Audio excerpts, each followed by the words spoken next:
यह भगवान के निज महल में प्रवेश का द्वार है श्रीमद् भागवत की कथा। आप कहेंगे हम तो मुख्य द्वार से प्रवेश नहीं करेंगे, चहर दीवारी लांघ कर कूद फांद कर जाएंगे।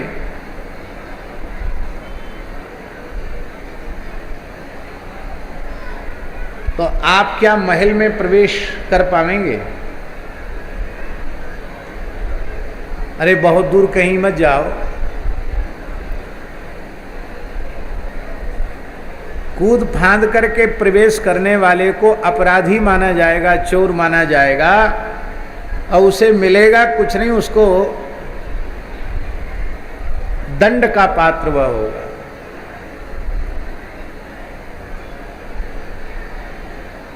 तो सामर्थ्य होने पर भी आप जिस पद्धति से महल में प्रवेश करना चाहिए उसी पद्धति का आश्रय लेंगे तो आप महल में प्रवेश कर सकते हैं। इसलिए हमारे वृंदावन के महान रसिक आचार्यों ने भागवत श्रवण की विशिष्ट आज्ञा दी। भागवत सुने। श्री स्वामी भगवत रसिक देव जी महाराज कहते हैं, प्रथम सुने भागवत, प्रथम सुने भागवत। किससे सुने? बोले भक्त मुख, जिसके हृदय में युगल प्रियालाल के प्रति अनुराग हो उसकी वाणी से सुने। प्रथम सुने भागवत भक्त मुख भगवद वाणी, द्वितीय आराधे भक्ति व्यास नवभांति बखानी। पहले किसी रसिक भक्त की वाणी से भागवत की कथा सुने और कथा सुनने के बाद भगवान की नवधा भक्ति में अपने जीवन को समर्पित कर दे।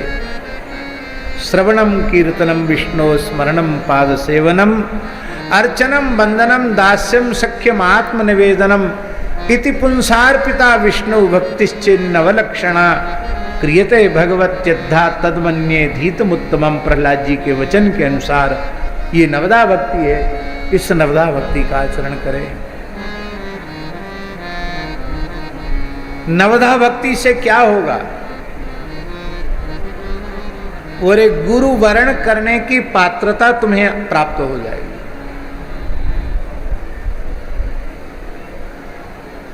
ऊसर बंजर में बीज पटक दो तो बीज ही नष्ट हो जाएगा। उर्वरा सुक्षेत्र में बीज बपन करो, बीज बो तो उसका अंकुरण होगा। तो गुरु पादाश्रय ग्रहण करने के पहले हमारे जीवन में शिष्यता आनी चाहिए। भागवत श्रवण से, नवधा भक्ति के अनुष्ठान से हमारे जीवन में शिष्यता आवेगी। शिष्यता का अर्थ क्या है? हमारे जीवन की स्वेच्छाचारिता समाप्त हो जाएगी। शास अनुशिष्टौ धातु से शिष्य शब्द निष्पन्न होता है, जिसका अर्थ है गुरु और ग्रंथ शास्त्र इनके द्वारा अनुशासित जिसका जीवन हो, इनके अनुशासन में जो रह सकता हो उसे शिष्य कहते हैं। तो महाराज जी जब शिष्यता आ जाएगी तो ये परख भी आ जाएगी कि किनके चरणों में अपना संपूर्ण समर्पण करने से हमारा यह शरीर अंतिम शरीर होगा, हमारा यह जन्म अंतिम जन्म होगा। जिस चरम फल की प्राप्ति के लिए भगवान ने कृपा करके हमें मनुष्य बनाया है, आज पहली बार नहीं बनाया है, इसके पहले असंख्यों बार हम मनुष्य बन चुके हैं, लेकिन फिर भी इसी संस्कृति के चक्र में हम पड़े हुए हैं, जन्म मृत्यु के चक्र में पड़े हुए हैं। ऐसे ही जन्म समूह सिराने क्यों? इसलिए क्योंकि हमने जिस ईमानदारी से सद्गुरु पादाश्रय ग्रहण करना चाहिए, उस ईमानदारी से, उस सच्चाई से हमने सद्गुरु चरणाश्रय ग्रहण नहीं किया है। और महाराज जी, जब ये बात पक्की हो जाएगी भीतर से और फिर समर्पण गुरु चरणों में होगा, तो फिर जीवन बिल्कुल बदल जाएगा, इसमें कोई संदेह नहीं। आप तो सब पर समान कृपा करते हैं, पर किसी के जीवन में बहुत बदलाव दिखाई पड़ता है और किसी के जीवन में अत्यंत निकट रहने पर भी बदलाव नहीं दिखाई पड़ता। तो आपकी कृपा में भेद है क्या? आपकी कृपा में तो भेद नहीं है। ऐसा तो नहीं करते गुरुजी कि आपको अलग सुनावें, उनको अलग सुनावें, उनको अलग सुनावें। सबको एक जैसा ही मंत्र, एक जैसी ही साधना, एक जैसी ही उपासना, सबको समान रूप से प्रदान करते हैं। पर ये परिवर्तन क्यों? इसलिए क्योंकि आपका जितने अंश में सद्गुरु चरणारविंद में समर्पण होगा, उतने ही अंश में आपके जीवन में विलक्षणता आवेगी, ज्ञान वैराग्य और भक्ति का प्रकाश होगा।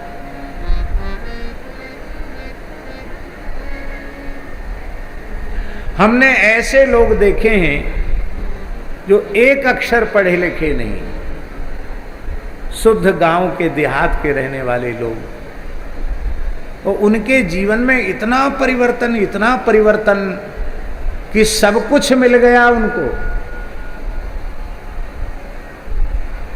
ठाकुर खेलने लगे उनके साथ, और बड़े बड़े षड दर्शनाचार्य, बड़े बड़े शास्त्रों के चूड़ांत पंडित भी सद्गुरु के प्रति पूर्ण समर्पण और पूर्ण श्रद्धा न होने के कारण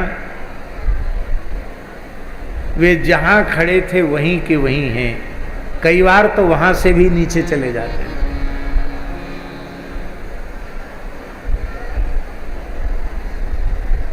तो शिष्यता आवेगी महाराज जी, उसके बाद जब गुरुवरण किया जाएगा तो उसका लाभ स्पष्ट अनुभव में आएगा। तो पहले भागवत श्रवण, फिर नवधा भक्ति का आश्रय, और इसके बाद तृतीय करे गुरु पादाश्रय ग्रहण। गुरु कैसा? तृतीय करे गुरु समुझी, दक्ष सर्वज्ञ रसीलो। तृतीय करे गुरु समुझी, समझ करके गुरु करे। समझ के गुरु करे, ये बात थोड़ी अटपटी सी है। शिष्य में इतनी सामर्थ्य कहां है कि वह गुरु तत्व को समझ सके।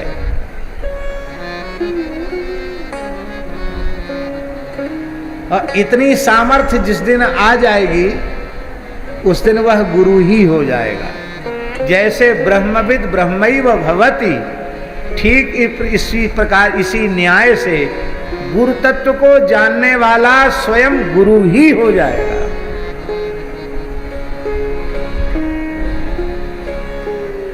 दत्त भगवान ने गुरु तत्व को यथार्थ रूप में जाना, तो आज भी गुरु शब्द का अर्थ दत्तात्रेय ही होता है। गुरु दत्त, गुरु माने दत्तात्रेय।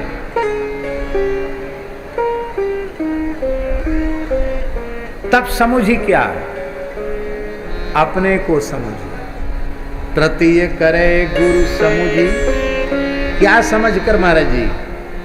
कि जिनके चरणों में हम अपना आत्मनिवेदन करने जा रहे हैं, सम्यक संपूर्ण समर्पण करने जा रहे हैं, उनमें आजन्म पर्यंत भगवत भाव बना करके रख पाएंगे कि नहीं?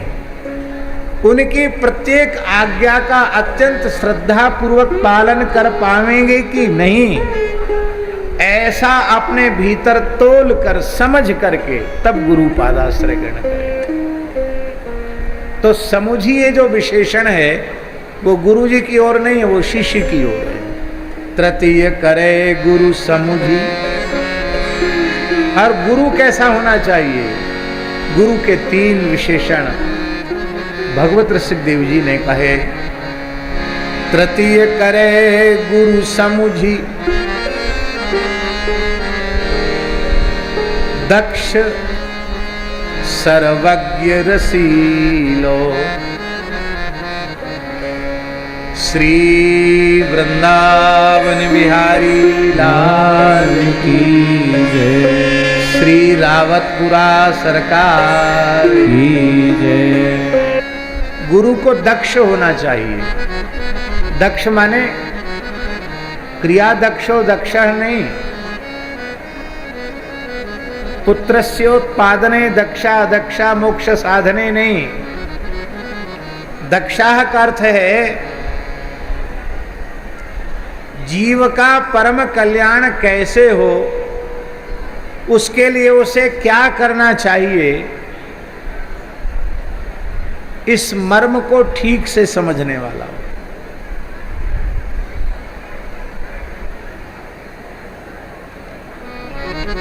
दो चीजें हैं।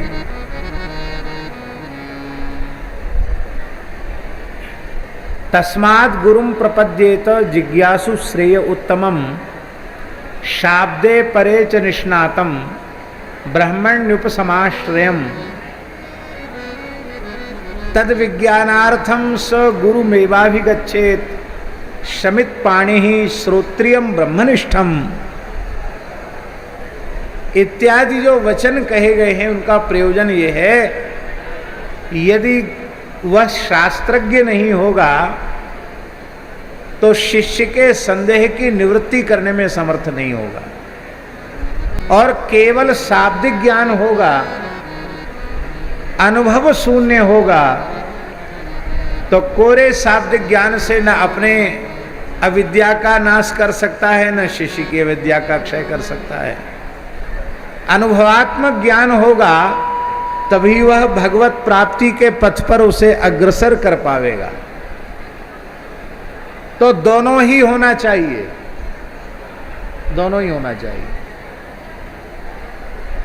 शास्त्र को भी समझने वाला हो और अपनी सामर्थ्य से शिष्य को भगवत अनुभव में प्रतिष्ठित करने की सामर्थ्य भी हो। इसी को कहते हैं दक्ष। दूसरा विशेषण है सर्वज्ञ। अब महाराज जी बैठे हैं,